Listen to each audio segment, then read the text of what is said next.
ସମସ୍ତଙ୍କୁ ଈଶ୍ୱର ପରମେଶ୍ୱର ଆଜି ଗୋଟିଏ ସୁନ୍ଦର ସମୟ ଦେଲେ। ପ୍ରଭୁଙ୍କ ବାକ୍ୟ କହିବାକୁ ପ୍ରାର୍ଥନା ପଦେ କରିକି କହିବି। Hallelujah hallelujah. ଧନ୍ୟବାଦ ଯୀଶୁ, ଧନ୍ୟବାଦ ଯୀଶୁ, ଧନ୍ୟବାଦ ଯୀଶୁ। ପବିତ୍ର କରିବି ଯୀଶୁ ବାପା, ତୁମର ପବିତ୍ର ବାକ୍ୟ ମୁଁ କହିଲି ବାପା। ପ୍ରଭୁ ଯେତେ ଦେଖୁଥିଲ ପ୍ରତ୍ୟେକ ଦିନ ବାପା ତାହାକୁ ତୁମେ ସମ୍ପୂର୍ଣ୍ଣ ପରିବର୍ତ୍ତନ ପ୍ରଭୁ ବାକ୍ୟର ଜୀବନ କରିବେ ସାହାଯ୍ୟ। ଧନ୍ୟବାଦ ଯୀଶୁ ପ୍ରଭୁ। ପ୍ରାର୍ଥନା ଶୁଣିତ ଛୋଟ ପ୍ରାର୍ଥନା ପ୍ରଭୁ ଯୀଶୁ ଆମେନ୍। ଆଜି ଟପିକ୍ ଅଛି ବିଶ୍ୱାସରେ ବଳବାନ ଯେ ଆମ୍ଭେମାନେ। ରୋମିଓ ପୁସ୍ତକ 15 ଅଧ୍ୟାୟ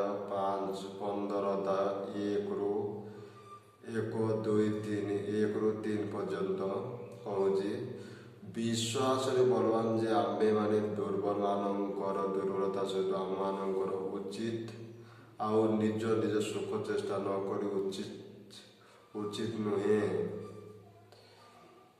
ବିଶ୍ୱାସରେ ବଳବାନ ଯେ ଆମେମାନେ କ'ଣ ଦିନେ ଦୁର୍ବଳ ଅବସ୍ଥାରେ ବିଭିନ୍ନ ସମସ୍ୟା ବିଭିନ୍ନ ଅସୁବିଧାରେ ବିଭିନ୍ନ ଦୁର୍ବଳରେ ଥିଲା। ଯେବେ ଆମେ ଯୀଶୁ ଖ୍ରୀଷ୍ଟକୁ ବିଶ୍ୱାସ କଲା, ଯେଉଁମାନେ ଆଜି ଯୀଶୁ ଖ୍ରୀଷ୍ଟକୁ ବିଶ୍ୱାସ କରିଅଛନ୍ତି ସେମାନେ ବହୁତ ବଳବାନ, ବହୁତ ଶକ୍ତିଶାଳୀ, ବହୁତ ପାୱାରଫୁଲ୍।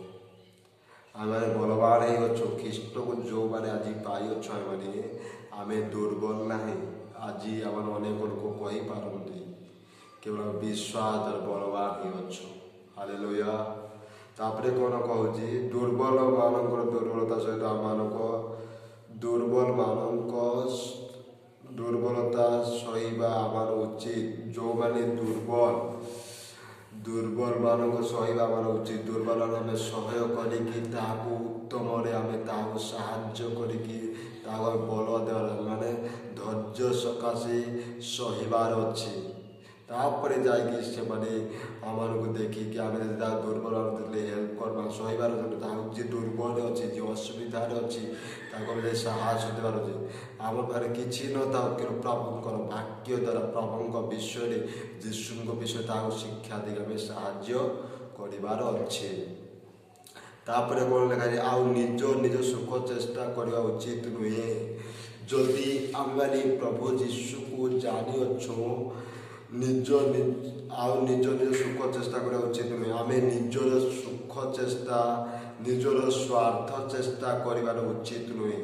ଆମେ ଅନ୍ୟମାନଙ୍କର ପାଇଁ ଯାହାକି ଅନ୍ୟମାନେ ଯେମିତି ଭଲରେ ରହିବେ, ଅନ୍ୟମାନେ ଯେମିତି ସୁଖରେ ରହିବେ, ଅନ୍ୟମାନେ ଯେମିତି ଆନନ୍ଦରେ ରହିବେ ସେଇଭଳିଆ ଆମେମାନେ କରିବାର ଅଛି।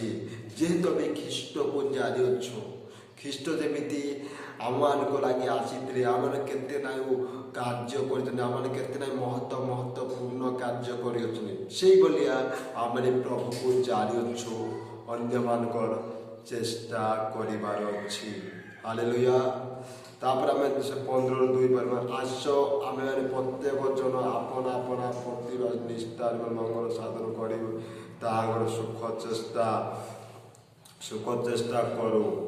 ଆମେ ଯେହେତୁ ପ୍ରଭୁକୁ ଜାଣିଅଛୁ, ଆମେ ନିଜ ପ୍ରତିବାସୀ, ନିଜ ଗ୍ରାମ ଲୋକକୁ, ନିଜ ପଞ୍ଚାୟତ, ନିଜ ଜିଲ୍ଲା, ନିଜ ବ୍ଲକ ଆସ ଆମେ ପ୍ରତ୍ୟେକ ଆପଣାର ପ୍ରତିଭା ନିଷ୍ଠା ନିମନ୍ତେ ମଙ୍ଗଳ ସାଧନ କରି ତାହାଙ୍କର ସୁଖ ଚେଷ୍ଟା କରୁ। ଆମେମାନେ ସମସ୍ତଙ୍କର ସୁଖ ମଙ୍ଗଳ ଚେଷ୍ଟା କରା, ସେମାନେ କେମିତି ଖୁସିରେ ରହିବେ, ଆନନ୍ଦରେ ରହିବେ। ଯିଏ ଦୁଃଖରେ ଅଛି ତାହାକୁ ଯାଇକି ଉତ୍ସାହ ଦେବାର ଅଛି, ଭଲ ବିଷୟରେ କହିବାର ଅଛି, ଭଲ ଶିକ୍ଷା ଦେବାର ଅଛି। ଯାହାକି ସେ ଦେଖ ଯାହା ହଉ ଭାଇ ଖ୍ରୀଷ୍ଟଙ୍କୁ ଜାଣିବା ଦ୍ୱାରା କି ଆଜି ଆଉ ବହୁତ ଉତ୍ସାହ ଦେଇପାରୁଛେ। ଆମେ ପଡ଼ୋଶୀର ମଙ୍ଗଳ ଚେଷ୍ଟା କରାଯାଏ, ଗ୍ରାମ ନିମନ୍ତେ, ପଞ୍ଚାୟତ ନିମନ୍ତେ, ବ୍ଲକ ସମସ୍ତଙ୍କୁ ଆମେ ପ୍ରତିବାସୀର ଉତ୍ତମ ଚେଷ୍ଟା କରିବାର ଅଛି। ଯେହେତୁ ଆମେ ଖ୍ରୀଷ୍ଟକୁ ଜାଣିଛୁ, ଖ୍ରୀଷ୍ଟ ଯେହେତୁ ଆମମାନଙ୍କୁ ସ୍ୱର୍ଗ ଛାଡ଼ିକି ଆମମାନଙ୍କୁ ଆସିଥିଲେ 2025 ବର୍ଷ ପୂର୍ବରୁ, ସେଇଭଳିଆ ଖ୍ରୀଷ୍ଟ ଯେମିତି ଆମମାନଙ୍କୁ ବହୁତ ଆଶ୍ଚର୍ଯ୍ୟ କାମ, ଆମେ ବହୁତ ବିପଦ ପଡ଼ିଲା ଖ୍ରୀଷ୍ଟ ଆମର ମଙ୍ଗଳ ଦେଇକି ଯାଇଛନ୍ତି। ସେମିତି ଆମେ ନିଜ ପରିବାର, ନିଜ ପଡ଼ୋଶୀ, ନିଜ ଗ୍ରାମ ଲାଗି କରିବାର ଅଛି। ହାଲେଲୁୟା। ତାପରେ ଆମେ ଦେଖିବା 3 নম্বরে 15:3, କାରଣ ଖ୍ରୀଷ୍ଟ ମଧ୍ୟ ଆପଣା ସୁଖ ଚେଷ୍ଟା କରିନଥିଲେ। ଦେଖ ଖ୍ରୀଷ୍ଟ ବି ନିଜର ସୁଖ ଚେଷ୍ଟା କରିନଥିଲେ। ଯୀଶୁଖ୍ରୀଷ୍ଟ କେତେ ନାହିଁ କଷ୍ଟ, କେତେ ନାହିଁ ନିନ୍ଦା, କେତେ ନାହିଁ ସମସ୍ୟା ସହ୍ୟ କରିକି ସେ ମାନବ ଜାତିର ଉତ୍ତମ ରାସ୍ତା, ଉତ୍ତମ ଶିକ୍ଷା, ଉତ୍ତମ ଆଶୀର୍ବାଦ କରି ଯାଇଛନ୍ତି। ଅନେକ ରୋଗୀମାନଙ୍କୁ ସୁସ୍ଥ କରି, ଯିଏ ନିରାଶ ଥିଲା ତାକୁ ସାହାଯ୍ୟ, ଯିଏ ଦୁଃଖରେ ଥିଲା ତାକୁ ସାହାଯ୍ୟ, ବିଭିନ୍ନ ପ୍ରକାର ସାହାଯ୍ୟ କରିଥିଲେ ଖ୍ରୀଷ୍ଟ ନିଜେ। ସେ ଯେମିତି କରିଥିଲେ ଆମେମାନେ ବି ଆମ ଦ୍ୱାରା ଯେତିକି ହେବ, ଆମ ପ୍ରଭୁ ଯେତିକି ବୁଦ୍ଧି ଦେଇଛନ୍ତି, ଜ୍ଞାନ ଦେଇଛନ୍ତି, ଆମେ ସେତିକି କରିବାର ଅଛି। ଆଜି ଏବେ ଏହି ମୁହୂର୍ତ୍ତରେ ଆମେ କରିବାର ଅଛି। ହାଲେଲୁୟା।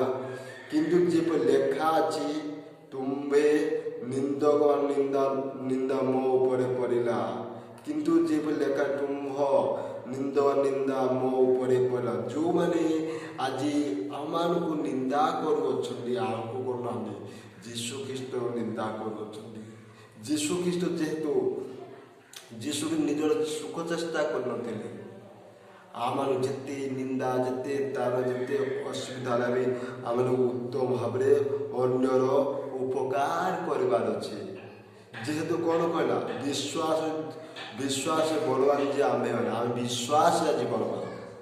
ଆମ ବାରେ କିଛି ନଥିଲେ ବଳବାନ ହେଉଛୁ। ସେଥିପାଇଁ ଆମେ ଧୈର୍ଯ୍ୟ ଧରିକି ଉତ୍ତମ ରାସ୍ତା ଚାଲିକି, ପ୍ରଭୁଙ୍କ ପଥରେ ଚାଲିକି ଆମେ ଅନ୍ୟମାନଙ୍କୁ, ଯେଉଁମାନେ ଦୁର୍ବଳ, ଯେଉଁମାନେ ନିରାଶ, ଯେଉଁମାନେ ଦୁଃଖରେ ଅଛନ୍ତି, ଆମେ ସେମାନଙ୍କୁ ସାହାଯ୍ୟ କରିବାର ଅଛି। ଉତ୍ତମ ଶିକ୍ଷା ଦେଇକି ପ୍ରଭୁଙ୍କର ବାକ୍ୟ ଦ୍ୱାରା ସବୁଥିରେ ଆର୍ଥିକ ଇଏରେ, ବାକ୍ୟରେ, ପ୍ରାର୍ଥନା, ଆମେ ତାହାକୁ ସାହାଯ୍ୟ କରିବାର ଅଛି। ଏହି ଛୋଟିଆ ବାକ୍ୟ ଦେଇ ପ୍ରଭୁ ସମସ୍ତଙ୍କୁ ଆଶୀର୍ବାଦ କରନ୍ତୁ। ଆମେନ୍।